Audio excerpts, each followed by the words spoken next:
Croven back once again with Trisbic for Unaffiliated versus Manifest Destiny as we progress through the round of 16. Unaffiliated has brought a Tengu, 2 Nighthawks, Drake, Basilisk, Rook, a Saber, 2 Ishgers, and a Stiletto. And Manifest Destiny have 2 Tengus, 2 Proteus, a Rook, Guardian, Saber, 2 Catalysts, and an Ishkur. And we've had the 1 minute countdown in local. We are just about ready here. I believe we're just waiting for the 10 seconds from Claw. The entire Manifest team has come in at 0 kilometers from the beacon, while the unaffiliated team is a little bit more spread out further away, between about 30 and 40 kilometers, and the match is go. So let's see what happens. Yeah, so far not much happening. Shield boosters turning on, drones being launched, and now missiles away.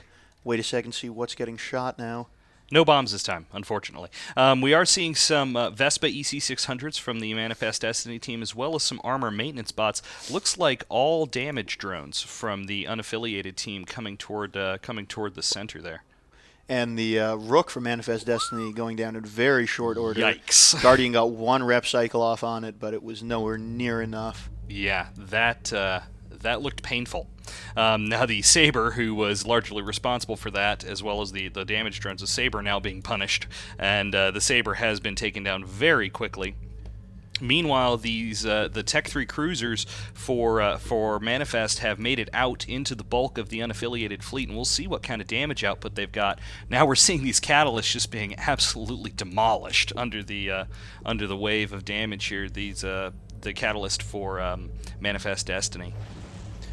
Yeah, the damage from both teams slowing down a tiny bit. One of the Ishkers on unaffiliated still taking fire. Looks like most of the damage on the Manifest Destiny team slowed down considerably. I don't know if it's a range issue right now. Well, I should certainly hope not, because those Proteuses are about 9 inches off the bow of that Basilisk right now. But it just doesn't seem to be enough right now. I'm not sure. I do see some... let's see, I can't quite tell it. No, I don't see any rep drones on the Basilisk, but both Proteus were just sitting right on top of him for a minute there. They're now actually moving further away toward the Rook, it looks like, and we'll see if they have better luck there. This may be a case of a buffered up partial bait Basilisk. We'll see here in a moment if it's able to keep this Rook up under the punishing fire of these neutron Proteuses. Yeah, it looked like there were also cap transfers going into that Basilisk from a couple of the other unaffiliated ships. That Rook dropping, but not stupendously fast. No, it's really not, and that's honestly a little bit surprising. I am seeing, let's see, 6 guns on these Proteuses. So I mean, they are fit to do a fair bit of damage, but it's just not nearly enough right now. That Ishkur that had taken a lot of damage, got all the way down to about 15% structure, was repped back up and now taking damage again. Meanwhile, that Rook now is just about all the way through shields as that Ishkur pops. And yeah, down through armor and structure in no time at all. The Rook down for unaffiliated now. And given the way that they completely changed tacks and went after that, I wouldn't be surprised if you'll start seeing the unaffiliated ships dropping a lot faster now. Yeah, well, and I mean, obviously a Rook is a force multiplier. They were talking about in the studio, talking about the effectiveness of ECM, as now we're sending one of those Tengus now for Manifest Destiny, just being absolutely pummeled by missile fire right now, and not going to stand up much longer to that. For sure. I mean, there is a Guardian there. Maybe he's got some kind of crazy armor buffer tank. I somehow doubt it, because he does seem to be running shield hardeners. I'll tell you, though, the shield holding on very well on By that a Tengu. thread. I mean, it's not moving very much right now. Yeah, no, so we'll see. Maybe they'll be able to hang in there. Now the Drake, wow, the Drake for unaffiliated had been taking shield damage, lost all of its shields all the way through armor and into structure. I can't help but wonder if perhaps he was running some kind of E-War platform. Maybe he just got a little too separated. I'm not sure, but he's holding on. Oh no, not long enough. However, as those Proteuses do manage to pop that Drake for unaffiliated. I tell you what, this one may go down to the wire here. Yeah, it's looking like most of the DPS for unaffiliated now gone, though. Definitely still a very strong tank left on that team, as the remaining Ishkur keeps getting repped back up to full shields, even as the Manifest Destiny team hammers at it. Yeah, and I mean, as we've said before, the Nighthawks, while not known for their DPS, I mean, they are capable of some pretty decent DPS. It's not as if, it's not like getting slapped with a wet paper bag. If you're being shot by a Nighthawk, you know about it. But the question is, that Tengu is going to be pretty well tanked. Those Proteuses probably have a pretty substantial buffer on them. Is there going to be enough before they're able to break through the tanks of their counterparts? It looks like those Proteuses just have buffer tanks, and that Manifest Destiny Guardian possibly bait fit, because I can't think of any other reason why he's not repping those Proteuses up. He is. He's just not doing it very quickly, and I think he's concentrating a lot of his effort on the. Well, what is he concentrating? I mean, that Proteus is getting reps back up, but not terribly quickly at all. Maybe he's on that Ishkur there. Yeah, it does actually. Yeah, that is what's happening. He's on the Ishkur as well. So, but the Ishkur for unaffiliated now into structure once again, and will be going down. I mean, the Ishkur. Let's see how he's fit. He's railgun. Oh, well, his fit is now in a can. Yeah, his fit is scattered across the system right now, and we're seeing one of those Nighthawks now also taking just an absolute monumental amount of damage, and now we can see why. Those Proteus is right on top of him and just blasting away with those neutrons, and really, really punishing that Nighthawk's tank. Yep, target painters, drones, blasters, lots of damage going out now from the Manifest Destiny team, unhindered by that Rook that was there earlier in the match. Yeah, now the Basilisk is driven up to the Nighthawk and was nose to nose with him just there. Is doing some transferring, but doesn't seem to be having just an enormous effect here. But the Nighthawk, it has stabilized at about 50%, or if it is losing hit points, it's doing so very, very slowly. And obviously not a lot of damage coming back to the Manifest team at the moment. That Ishkur still bouncing a little bit as the Guardian keeping up with no real difficulty. Yep, that Manifest Destiny Ishkur looked like it was in trouble for a second there, but their Guardian very much on top of his game, wrapping him right back up to 100% armor, as Manifest still working on that Nighthawk. Well, and now they're having a little bit more success now as that Nighthawk is dropping. He's at or possibly even below peak recharge at this point. Now, obviously, that matters a little bit less when you've got a logistics on the field, but as we've seen, that Basilisk not capable of the same degree of repping, it looks like, that we've seen other ships doing now. Oh, wow, and now we're seeing Manifest Guardian taking a huge amount of damage very quickly. The sudden target change catching Manifest by surprise here as that Guardian drops into structure, and once he's down, this match could change dramatically.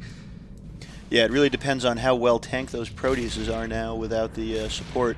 We'll probably see that Ishkur go down rather quickly, given that it's already been targeted.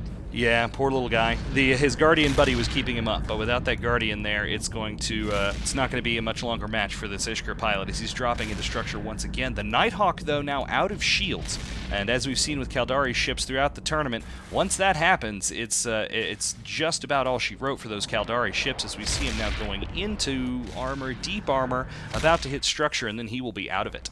Yeah, a little bit of shield got repped back up there, but once you're completely through that tanking buffer, there's really not much that can get done if that damage is still coming in. And he's at about half structure now, going to be dropping momentarily. Those two Proteuses still sitting right on top of him. Yeah, and well, his structure's holding out a little bit longer than I had anticipated, but both Proteuses do seem to be firing at the moment. One of those Proteuses is beginning to take some armor damage, but the Proteuses, even with just the Tech 2 gear, is capable of an absolutely enormous buffer tank. And now it looks like that Basilisk is repping the Nighthawk again. He's pulling back just a little bit of shield, hanging on by just a thread of structure. He's got flames shooting out the back, but he is still hanging in there for the moment. Looks like it may have been a quick reload there, because the blaster animation seemed to have stopped from those Proteuses. Well, and it did allow him to pull back a little bit of shield, and now that... Oh, no, we keep saying, I can barely see the shields coming up just a tiny, tiny bit each time, but it looks like this may be it. Yes, as that first Nighthawk goes down, and that's going to be a big blow, as that was, at this point, at least a third of their DPS, probably more. Yeah, certainly going to hurt the unaffiliated team, but in the time it took them to take down that Nighthawk, they've chewed through about half of that Proteus's armor, so it's still pretty close. Getting there. Oh no, this one's not over by any means. It's going to be a little bit more difficult now for the unaffiliated team losing that Nighthawk, but if they can get this Proteus down, then it definitely brings things back in line. Yeah, the Manifest Destiny Tengu's still at full shields, pretty far from the fight, lobbing missiles in. I'd imagine they're trying to hedge their bets, keep that thing safe in case everything goes sideways here. Yeah, probably not a bad plan. I'm seeing some E-War coming off the Stiletto. I'd like to see what that is. It's possible that he's tracking, disrupting those Proteuses, but at this point, honestly, those Proteuses are going to be in so close and firing against things that aren't moving very fast that it's not going to have as much of an effect as it would against potentially other setups and other scenarios. But they're still chewing through that Proteus. He's down to about 1/3 armor, but in the meantime, Jack's Soul's Basilisk, which has been the focus of these Proteuses, is really hurting for shields. And if he goes down, it does become a little bit more difficult. Obviously, he was a big part of the reason that Nighthawk was able to hold in there for so long. Once he goes down, I'm afraid these shield tanks, they'll be big buffer tanks, but they're not going to have the passive recharge modules that you might have on a normal passive tank for these ships. And that Basilisk just disappearing as soon as its shields are gone. Yeah, that probably swung it pretty well towards Manifest there. Yeah, we'll see. Again, if they're able to, if the remaining two ships for unaffiliated are able to keep away from these Proteuses while they take out the last 15% of structure on Soaring Kale's Proteus, if they're able to take him down and keep range on Russ N's Proteus, as we saw the Important Internet Spaceship League's Hero Tengu do against the short-range battle cruisers, if they're able to maintain that range, then they might be able to pull it off. But it's uncertain at this point, and we're definitely seeing that Nighthawk has been caught already, so perhaps that's a bit of a lost cause to wish for that. But meanwhile, I mean that Proteus, he has taken a little bit of structure damage and is just about completely out of armor hit points. Yeah, just a little bit of bleed through. Actually, a more bleed through than I thought you would see, given how much armor he seems to have left. But yeah, that Nighthawk now at half shields.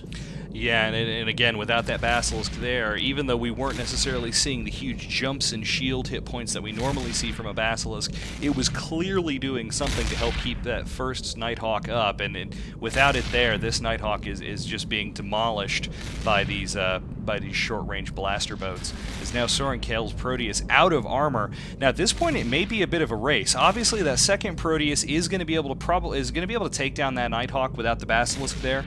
But if there's just one Proteus and one Tengu left, if this Tengu pilot is crafty enough, there's still a chance, and they did in fact have time to take out that Proteus, so if they can get enough damage on the second Proteus before this Nighthawk goes down, then there might be a sliver of a chance, but it's looking pretty slim now. Yeah, that Nighthawk dropping through structure very quickly, and yeah, I don't think they're going to be able to do much to that Proteus before anything else happens. Yeah, and unfortunate. I mean, this has been a very good fight so far.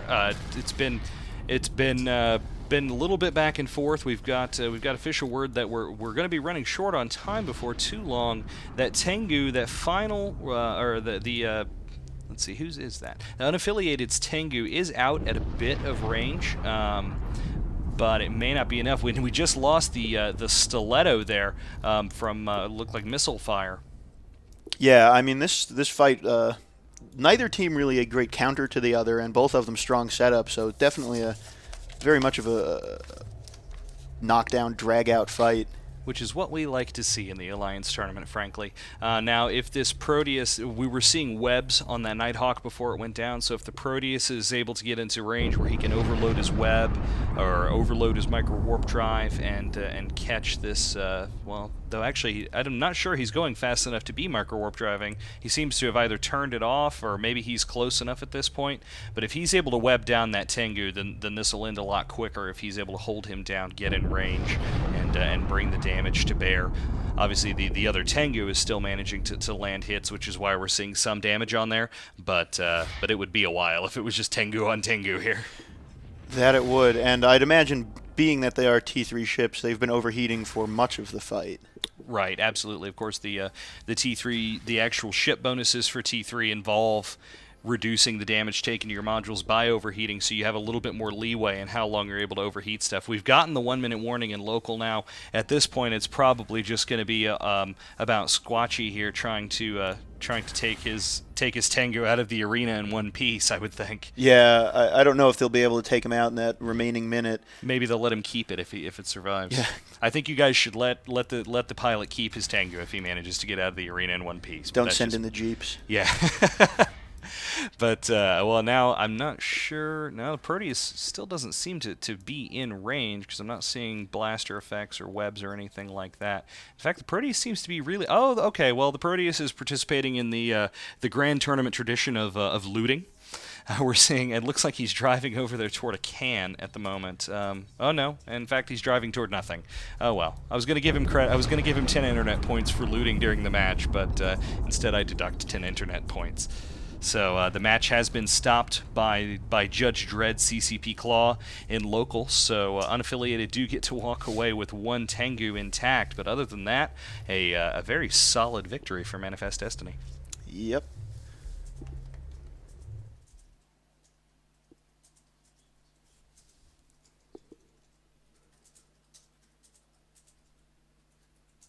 And with that, we will send it back to the studio.